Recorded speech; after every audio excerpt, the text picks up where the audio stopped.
Don't try to force me to think that it's beautiful. Don't try to force me to be attracted to you. That's the thing that people get pissed about. And that's why all these oversized people get mad talking about fat shaming, nobody wants me. Subscribe to this channel. In case you are watching this channel and you have not subscribed. Let me talk to you real quick, brother. People don't like that shit, man. But I'm not going to allow you to go to a place that's going to be hard to get out of. Right. It's going to be hard. If I allow you to gain 5 more pounds, or allow you to take 4 more days off of school, or allow you to keep on procrastinating in your fucking life, and I see it, and I tell Jennifer behind your back, I'm doing you no fucking justice. Yeah. Right. Zero justice. So where this world is now, you can't say a motherfucking thing.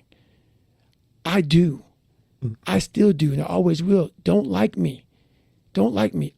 That's the thing, though, is that people love stuff like that. People love the people that don't care. Obviously, people that are soft, they want to pretend like they didn't hear the stuff. But people that really, truly want to better themselves, people that really want to have the best life that they can, people that really want to be the best person that they can be, love people like this. Love people that will just be honest with you. You don't got to be a dickhead to be honest. If someone's asking if you like something and you don't like it, then yeah, tell them, like, I don't like it, but that might not be for me. But if someone's gaining weight and you think they're getting overweight, or someone's falling off their motivation or whatever, be the person to tell them, like, at least if it's your friend that's going through it, at least if it's your friend that needs the extra push, the honesty. You can always be honest with your friends, and if you can't, then they aren't your friends. Your friends should be the people that are the most honest with you. Your friends should be the people that help you better yourself the most. If you don't have people that tell you when you're wrong, or people that tell you something's ass when something's ass, and not just saying it's ass, but giving you tips on a way to possibly make it better, those are your friends. If no one's doing that, you have no friends, and you need to find friends, because you're just surrounded by a bunch of yes men, and with everyone telling you yes and everybody on your side all the time, you are going to get nowhere. You're going to get complacent. You're going to get comfortable. You're going to think that this life that you have is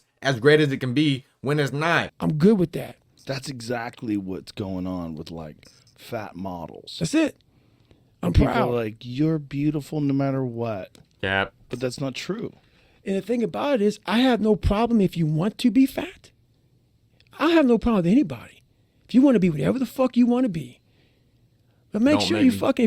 Don't try to force me to think that it's beautiful. Don't try to force me to be attracted to you. That's the thing that people get pissed about. And that's why all these oversized people get mad talking about fat shaming, nobody wants me. Same with the trans. They're talking about how transphobic. He doesn't want me because I used to be a guy, or I used to be a girl. That is not transphobic, and these people need to stop playing these victim cards, man. Why is everyone just so okay with being a victim? I kind of fell in that mindset for a little bit, like whenever all this woke shit first started popping around, like 2010, 2012 or whatever. I felt bad, not with the transphobic shit or the homophobic shit or anything like that, but I felt bad for the people that had to come up in bad positions and gave them like a reason on why they're struggling in life, when in reality it doesn't matter. It doesn't matter how terrible your life is. Honestly, if your life's terrible, it should give you motivation to do better. I feel like people that have terrible lives should be the only people at the top, but for some reason that's not it. The people that are at the bottom, they just play this victim card, and they think that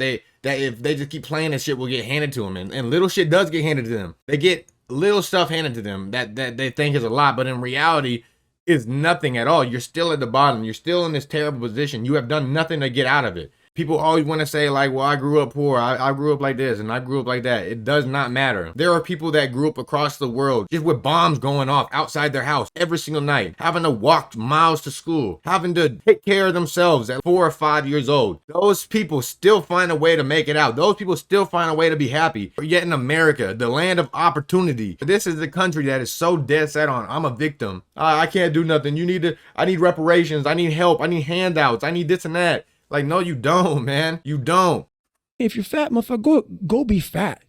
Go be real fucking fat. But let's be real. Nobody wants to be fat. Nobody does. That's why I said it, man. Nobody does. It's not true. They will pretend. I'm fine with it. But if I could give you a button that you could push and boink, be skinny, all of a sudden you'd have this incredible body. Yep. Everybody would push that button. Dog. But what happens is That's that such we a get in good this point. world where it gets hard.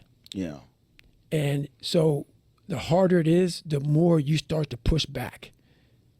And the more you push back, and then it's not right for people to talk about. It's not right for, like, let's say you are fat. I was fat. That's why I talk about it. Go ahead and say something, motherfucker. I was fat too. And it was hard as fuck every fucking day to get up. I know what it feels like. When you roll your fat ass out of bed and all you want is some fucking damn cinnamon buns and shit. and fucking chocolate milkshakes. I know what it is. I know exactly what it is. But I can't want it more than you. Right. And so many people just want it the easy way. I'm sorry, man. It's not. So what they start to do is they build this narrative of it's okay. When the narrative should be, you need to fucking work harder. You need to fucking discipline your mind better. We need to help people more than just saying it's okay. Right.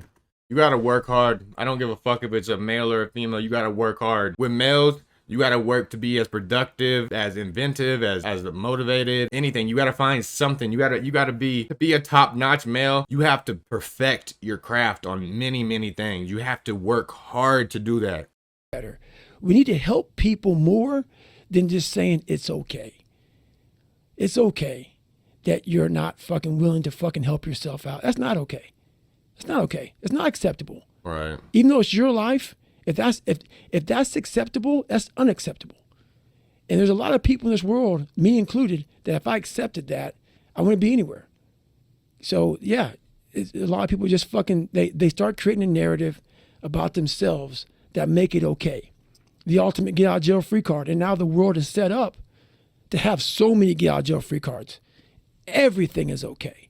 And When you there can't say shouldn't be, man. No one ever has the same hand dealt to them. It's so annoying to think that we need to help people that just didn't have an amazing life growing up. There's so many people that didn't have an amazing life growing up. I didn't have an amazing life growing up. I had a hell of a life, but even whenever I was going through stuff like my father passing away, my mom really abusing me, my family using me for my social security check because I was bouncing around from house to house because nobody wanted me. They just saw me as a dollar sign. I had so many hardships growing up, and still, as a kid, I remember when my dad died. I was 6 years old. I found him dead. I had to call the cops myself. I remember whenever I saw him, and I didn't know he was dead at the time. I didn't know he was dead until like a week or two later, just because I was so young. But whenever I realized that he was gone and stuff, even then I remember I was 6 years old, and I remember telling myself it can always be worse. And I've always told myself it can always be worse. That's just really the mindset everyone needs to have. It can always be worse, and you need to work to find a way to make it not ever be bad again. You got to keep working on the shit. Fucking thing about it. This is what it's interesting though, is that when you're talking about how you had to come to this realization that you'd become a part-time savage. Yep. This was recently.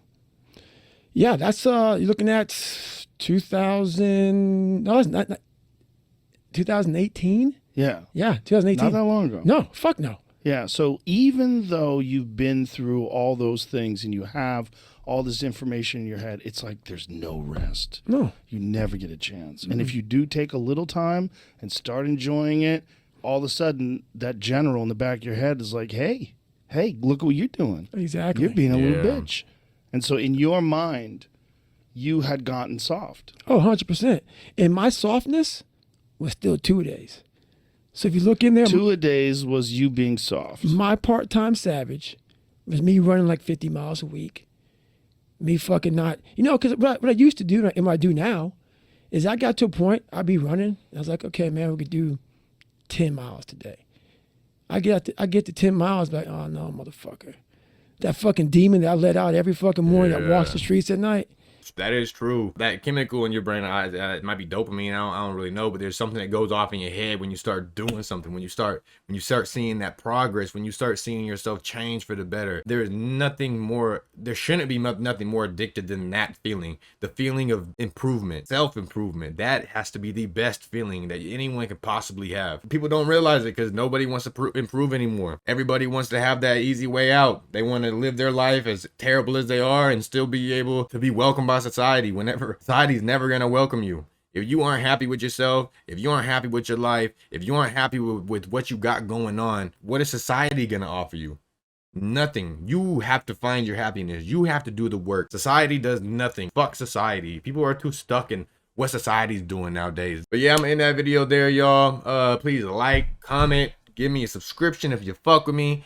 Every single one of you that already are following me and watch my videos consistently, thank you, and I truly mean that. I did not think I'd have 200 followers already. It is honestly crazy, and it keeps going up. And if y'all stay with me, I promise you, we gonna go to the moon. We gonna spread our voice. We gonna be heard. I promise that.